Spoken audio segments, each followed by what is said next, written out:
המטאפורה היא אולי הכוח העשיר והפורה ביותר של הדמיון.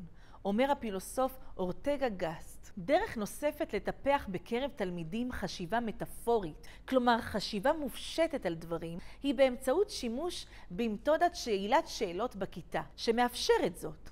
למתודת שאלת השאלות קיים תפקיד חשוב בעיצוב חשיבה מסדר גבוה. חג השבועות הוא הזדמנות לעיין בקטע מתוך מגילת רות, כדי ללמוד איך עושים זאת. חלק מאוד חשוב בהוראה הוא לשאול שאלות, אבל גם לאפשר לתלמידים לשאול שאלות. אם אנחנו מסתכלים מנקודת המבט של המורה, השאלה המהותית היא איזה שאלות אתה שואל. האם מדובר בשאלות של ידע, שאתה פשוט רוצה שהתלמידים יזכרו, או שאתה רוצה לגרום להם לחשוב? כשאתה מנסח את השאלות שלך, חשוב לחשוב טוב, איזו רמת חשיבה אתה רוצה שהם יגיעו אליה? האם יש רק תשובה אחת לשאלה הזאת, או שאפשר לענות עליה בדרכים שונות?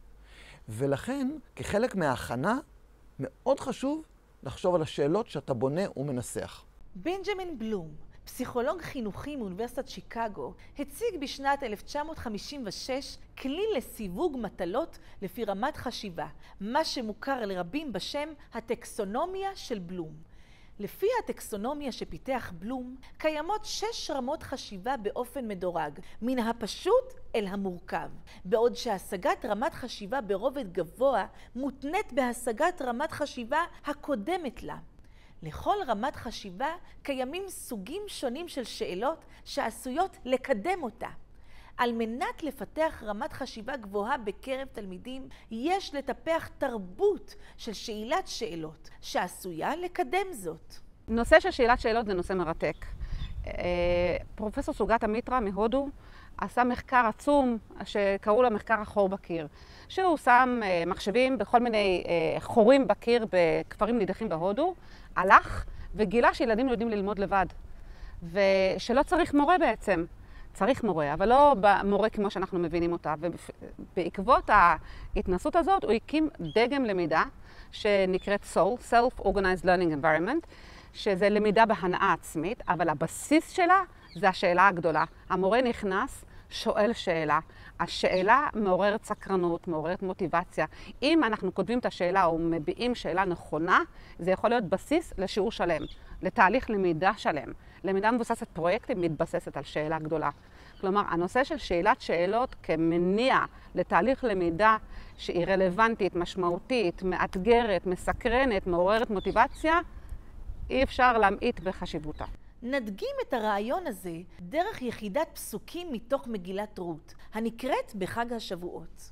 ויהי בימי שפוט השופטים, ויהי רעב בארץ. וילך איש מבית לחם יהודה לגור בשדה מואב, הוא ואשתו ושני בניו. ושם האיש אלימלך, ושם אשתו נעמי, ושם שני בניו מחלון וכיליון, אפרתי מבית לחם יהודה. ויבואו שדה מואב ויהיו שם. וימות אלימלך איש נעמי, ותישאר היא ושני בניה. ויסעו להם נשים מואביות, שם האחת עורפה ושם השנית רות. וישבו שם כ10 שנים. וימותו גם שניהם, מחלון וכיליון, ותישאר האישה משני ילדיה ומאישה. יחידת הפסוקים הזו פותחת את מגילת רות ומתארת את הרקע להתפתחות העלילה בהמשך המגילה. נדגים מערכת של שאלות על הקטע שעשויות לפתח סדרי חשיבה ברמות שונות, מן הרמה הפשוטה אל הרמה המורכבת.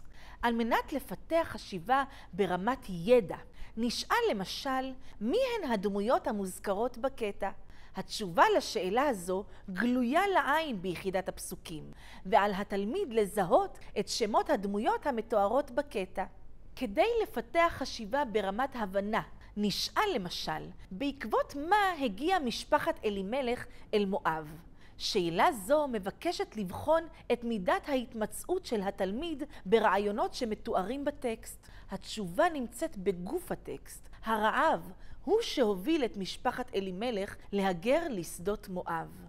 בכדי לפתח רמת חשיבה גבוהה אף יותר, ברמת סינתזה, ארגון מחדש, נבקש מן התלמידים לשער עם אילו קשיים עתידה נעמי להתמודד בעקבות האירועים שפקדו את משפחתה.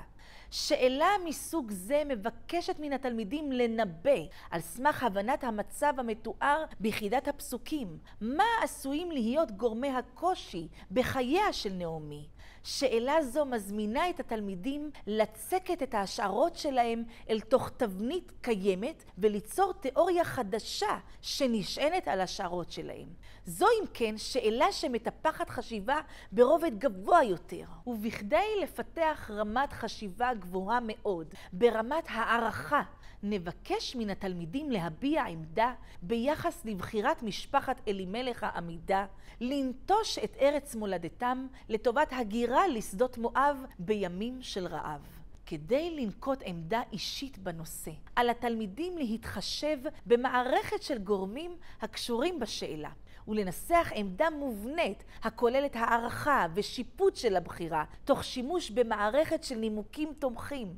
זוהי שאלה שמטפחת סדר חשיבה גבוה. אז יש לזכור שמלבד המחשה בהוראה, ניתן לעשות שימוש במתודת שאלת השאלות, כדי לטפח חשיבה מסדר גבוה בקרב תלמידים.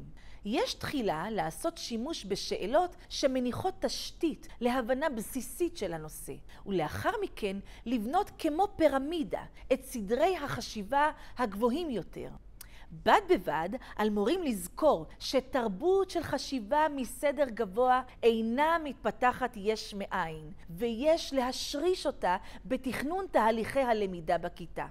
כתבלין פורה יש לטבל את המשימות הניתנות לתלמידים בשאלות שמזמינות חשיבה מסדר גבוה, וכך לאט לאט עשויים תלמידים לשלוט במיומנויות חשיבה שמטפחות שאלות מן הסוג הזה. עוגת הגבינה לשבועות כמעט מוכנה. תבלין הסוכר יוסיף לה טעם מיוחד. חג השבועות מזמן לנו מגוון של שאלות, שכמו תבלין טוב מעוררות את החשיבה ומשביחות את חוויית הלימוד בכיתה.